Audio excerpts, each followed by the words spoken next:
What's the secret, Max? The secret? I think you just gotta find something you love to do and then do it for the rest of your life. For me, it's going to Rushmore. Sharp little guy. He's one of the worst students we've got. We're putting you on what we call sudden death academic probation. Could I see some documentation on that, please? Did you invite that kid to your party? Max Fischer. Come on, Dad. There's gonna be girls there. I'd rather die. Pull your head out of here. Maybe I'm spending too much of my time starting up clubs and putting on plays. It's time, homie. Kiss me, little one. I should probably be trying harder to score chicks. I like your hat. You're a teacher here, aren't you? Oh, I'm so glad you could come. I want you to meet a friend of mine, Peter Flynn, Max Fischer. Hi. Who's this guy? Has it ever crossed your mind that you're far too young for me? I like your nurse's uniform, guy. These are OR scrubs. Oh, are they? I don't know what you see in her. I don't think she's right for you. What's that supposed to be? Hello, Herman. How are you, Rosemary? I know about you and the teacher. Does Max know? Hello and welcome to this WDYWW Spoilercast for one of Wes Anderson's earliest films, Rushmore. I'm Ashley Hobley. Joining me today, Dylan Blight. Happy to be here as number one student of my school in my head as well. Were you in as many clubs as Max? No. But he was. No, I don't think it's possible. So yes, today we're talking about Rushmore, so please be aware we're freely discussing anything and everything about plot themes in any of the films, so if you haven't watched it, come back later. It's currently streaming on Disney+. So that said, let's jump to a discussion of Rushmore. Released 1998, directed by Wes Anderson, written by Wes Anderson and Owen Wilson, starring Jason Schwartzman, Olivia Williams, Bill Murray, Brian Cox, Seymour Cassel, and Mason Gamble. Max, a student at Rushmore Academy, excels at everything except academics. He meets and falls in love with a teacher, Miss Cross, but later discovers that his mentor is also in love with her. Dylan, had you seen this movie before? I had. I had to track down a DVD secondhand to be able to watch it many years ago because it wasn't streaming anywhere and you couldn't buy it new and no one could order it in. It was one of those really weird movies that was sort of not, I guess, printed a lot or didn't really have reprint. Like, I don't think it was weird. It was a weird one. I assume it wasn't a big commercial success. No, but I mean, it is. So this was hard, and then also, so was Bottle Rocket or whatever. Yeah, there's a reason we're not doing the Bottle Rocket.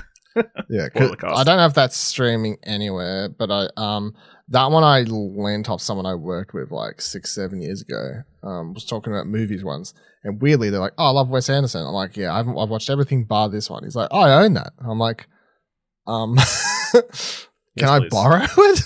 Because I can't find a way to watch it. Anyway, Rushmore.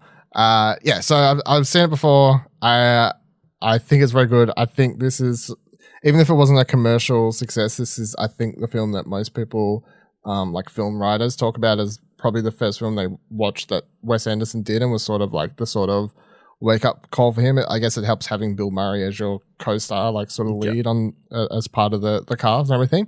There's certainly some interesting discussions about if the movie's like sort of plot is weird because it's about a 15-year-old falling in love with a teacher and all this sort of stuff, which is interesting. But there's a funny little bit there also where I think Jason Schwartzman's like a year younger or older or something than that girl in real life, which is quite funny, but it's one of those like, but he looks young, but yes, they're like the same age, which is funny. But yeah, I think it's very good. I think it's very funny. It's definitely this. You can see Wes Anderson getting his style here. Like this is, it's not quite, not quite there. Who did you think he was the same age as?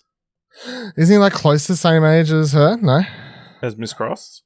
Yeah, no. I thought she was like close. There's a 12-year age difference. Oh, really? Oh, I thought they were close for some reason. I mean, she looks very young. What's it? When she born? 1968. He's born 1980. Oh, it's close. Anyway, yeah, it's still close. Like close. Almost double his age, but that's fine. But he's not fit. I mean, he's not like. It's funny just how young he. I guess he that's looks why super young, he works. But he looks like he does look like 12, basically. Or 15, whatever the hell he's supposed to be playing. So it's quite, it's funny. compared to that show we talked about last year, Pen 15 or whatever, where they're like very obviously like adults pretending to be kids, which is they can't quite do, which I guess is the point for that show. Anyway, yeah, it's Wes Anderson sort of getting his style here.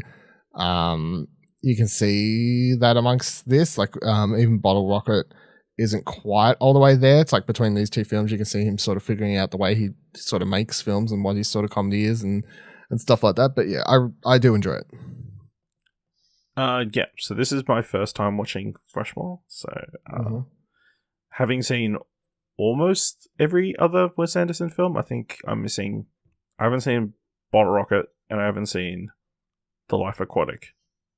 But I've watched everything. You've seen the Dejaring Limited, which is the one most people skip. That's actually the first one I watched, actually. Wow, what a start. What a start, yeah. But yeah, I really enjoyed it. You can obviously see the start of a lot of the Wes Andersonisms that we've come to expect. Especially, like, obviously that montage of him in his various clubs. Clubs, yeah. That feels like a very Wes Anderson thing kind of do. But yeah, really... And having Bill Murray in the movie is a very Wes Anderson thing to do. Yeah, I think he's been in every other one, right? Except Bottle Rocket. Yeah. So that's a plus. But yeah, it's an interesting one. It keeps going. I thought for sure it was going to end. I thought it was like, oh, we've come to the end of the film, and then there was another 30 minutes to go. I was like, oh, that's kind of weird. I thought, it is quite an interesting story they've decided to tell. Yeah. I guess the age difference thing is kind of a weird, like, I don't really mind it. I think it's fine. That's totally, I feel like that's a kind of a normal as like asking somebody to perform statutory rape can be, but it's not uncommon for like kids to have crushes on their teachers and that kind of stuff. No, I feel like I'd say it's not it's definitely not to say every kid falls in love with their teacher, but it's not it's not an uncommon thing for to hear about someone having a crush on a teacher or something. I'm sure like one out of however many, I'm sure there's a stat out there sort of thing. Although this goes heavy into like full on, I mean, to a degree, the movies, like, I guess it's just about obsession and different sorts of degrees, and that's like when he falls in love with someone, he just gets completely off the rails about it.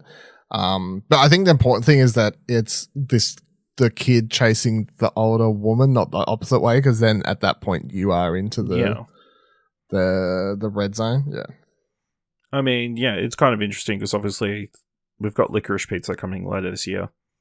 I've seen already some complaints about similar kind of thing, like Alana Haim is older than Cooper Hoffman's character is meant to be and that kind of stuff. But yeah, I didn't mind. Obviously, she's not into it, I guess, is the main thing. Although she kind of goes along with all his she goes to all his outings and requests for a fair portion of time. Well, it's just they're both friends or whatever. Like at first it's whole this like he's built this sort of weird, but there's nothing I'd say is particularly wrong with, like, if that's all it was, where he's got Bill Murray's character, and her as this sort of friend group or whatever support group, but then obviously it takes a change. Yeah. Yeah, I don't know what else to say. Obviously, I really enjoyed like all his Max's interactions with like Bill Murray and their weird friendship of him, respecting him and his views, him being very successful and that kind of thing, and here Bill Murray's character obviously kind of being depressed with his life to a certain degree, hating his sons and his wife, who I'm pretty sure is cheating on him from look. Yeah. But, he gets the divorce when he cheats. So, it's weird. But yeah, obviously his weird friendship with what's the little kid's name? I can't remember, but yes. But no. Dirk Calloway. That was kind of sweet. Even though it was kind of weird. Even though I was like, he was using him for like, I, for most of the film, it probably doesn't deserve to be redeemed by the end for the way he treated that kid. But anyway. Yeah. I mean, he's been lying to everybody this entire film, pretty much. You know, he lies a lot throughout this film, obviously telling everybody he's like a chronic liar. Yeah, he's a chronic liar, telling his dad's a brain surgeon when he's actually just a barber. Yeah, pretty similar, but pretty important distinction. I enjoyed all the plays. I don't think any other kid would actually get any of those done. The Vietnam play, which is just so over the top. It's fucking ridiculous. Yeah. Or the Serpico adaptation with like an actual train in the background. It's a lot of detail put into these school plays. Or I like how he goes off. He's like, "I'm the director. You ruined my play." It's funny. Yeah. It's kind of weird that all the things he can kind of get away with, like, they actually do build an aquarium. Yeah. It's the movie exists in its own weird. I know, yeah. It's a very Wes Anderson, like all Wes Anderson things. Yeah, I mean, this is the beginnings of the Wes Anderson-ness we come to know and love. I mean, isn't that weird? So this is Jason Schwartzman's first movie. Do you feel like he's an actor who I'm always surprised hasn't had like a bigger career or massive success breakout? Like he's in a lot of stuff I like, and you know I'm sure he's in a lot of stuff you like, and for certain people. But I feel like he's just one of those actors who's like he's always good. And this is literally his first film. And he's always good and everything. And he has got a weird range to the amount of roles he plays even within Wes Anderson's movies. But yeah, it's just one of those ones that he's never really had his takeoff film. Like if I asked my parents, like, do you know who Jason Schwartzman is? I'd be like, no. No. You know, like they probably have seen him in something. I might be like, remember Scott Pilgrim or something, you know, like they might be like, oh yeah, but yeah, it's just weird. Like, think about this being his first film and how far his career's come.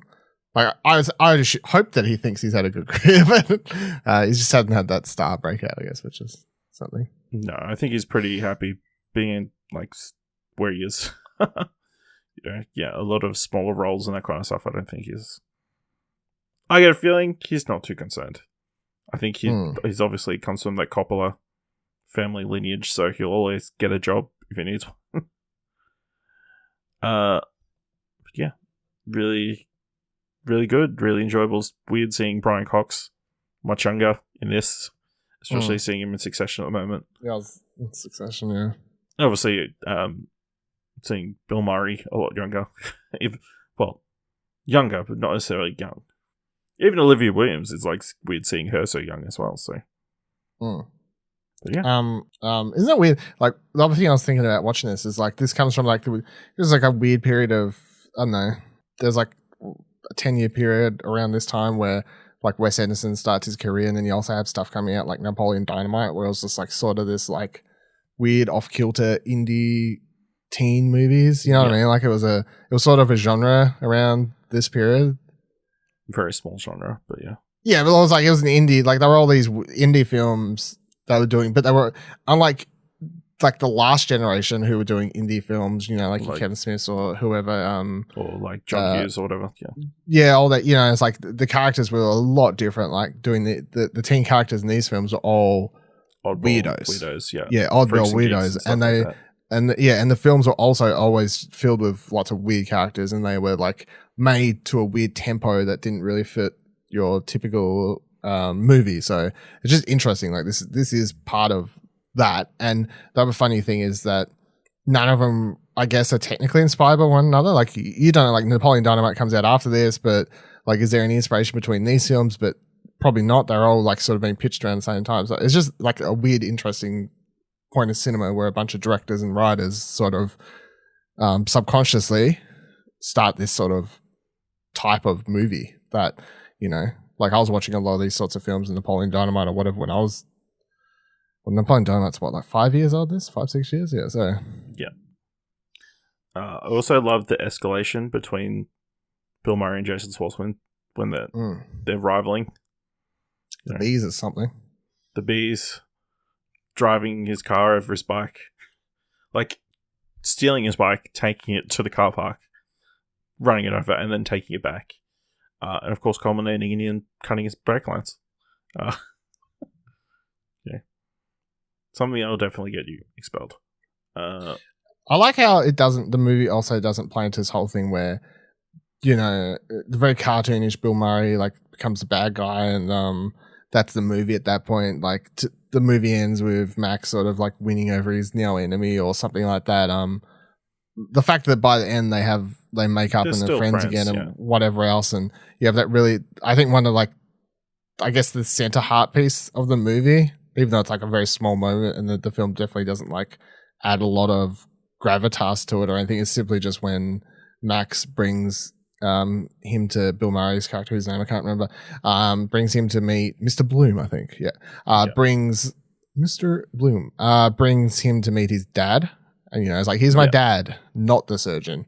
And Bill Murray's sort of like, you know, like he has that like moment of recognition, I guess, a deeper understanding of Max. Like, it's very much like a couple seconds thing, but I guess that's like the one sort of important point between those two characters. Yeah, absolutely. I also enjoyed his utter disdain at Luke Wilson's character. Like, not happy. Who's this guy? What did you invite him to dinner for? I'll tell you what, if we ever have a reason, and we'll make one, I'm sure, to do like a full Wes Anderson thing, being able to track down and do Bottle Rocket and watch both Wilson brothers that young and Owen Wilson prior to his nose getting broken and everything, that is an interesting watch. Because I think they both wrote it. I think both Luke and Owen were involved in writing that one. Yeah. Because they all went to films, and that's their first film as well. That's both of their first films is that film. It's also Wes Anderson's first film, because I think all of them went to film school together or something like that, and they became friends, I think was the backstory to it. But yeah, that's really interesting. If you want to talk about seeing like young actors or something like Owen Wilson without his nose being broken or and all that sort of stuff, that's interesting. Yeah. And then obviously you get the ending, everybody makes up. Do you think Max is over Rosemary? Yeah. I feel like he's I feel like he is. He's a little bit better. I feel like the movie doesn't imply like everything's fine now. Like, obviously Max is a sort of obsessive compulsive person who needs something in his life to sort of make his centerpiece. Like something, he goes all in. He goes all in. Yeah. But I feel like even then at the end of the movie, even though he's got something new, he's not as 120% in on it. Like, you can like, I feel like he's taken a little bit more control back. See, that's why I'm not sure if he actually is or he's playing. No, I think still. I think that's I think that the moral of the story, if there is any, is like it's okay to sort of. I guess it's like obsession's bad, like all things, but moderate is okay. I feel like maybe that's the message. You know, everything in moderation. Yeah. Yeah. All right. And don't fall in love with your teacher because. Well, not his teacher, but our teacher. That ain't going to work, yeah. Like, I think anybody older than you when you're a student. Yeah. That's a true moral of the story. Yep.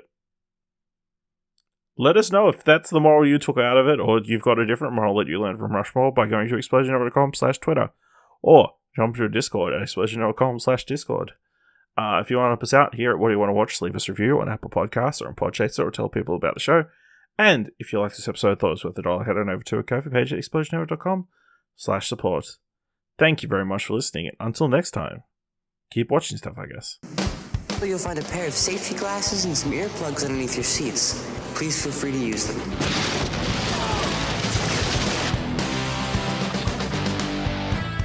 What do you think of Max's latest opus? It's good. But let's hope it's got a happy ending. Rushmore. Thank you very much.